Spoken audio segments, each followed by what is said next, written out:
hozirgi kunda oshqozon operatsiyasi moda bo'lib ketgan, ayniqsa blogerlar orasida to'g'risini aytaman, reelslarni tomosha qilib tursam, oshqozonimni oldirgan kunim birinchi kun, oshqozonimni oldirganim ikkinchi kun.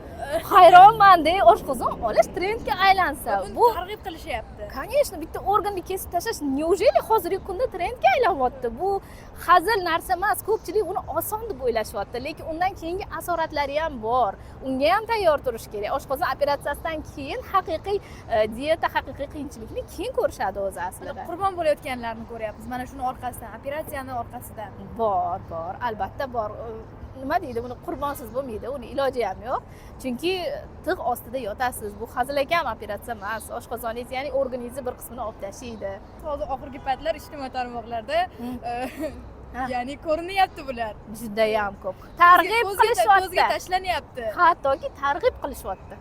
Qoyilmisiz? Shu narsaga targ'ib qilishyapti. Voy, kestiringlar, zo'r ekan. Lekin hammaga ham bu narsa to'g'ri kelmaydi-ku. Hammaning organizmi har xil.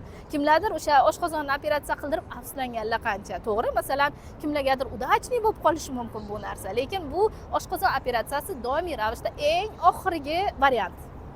Buni samarali o'sha o'zi xohlagandek ko'rinishga ega bo'layotgan aktrisalarimiz ham bor.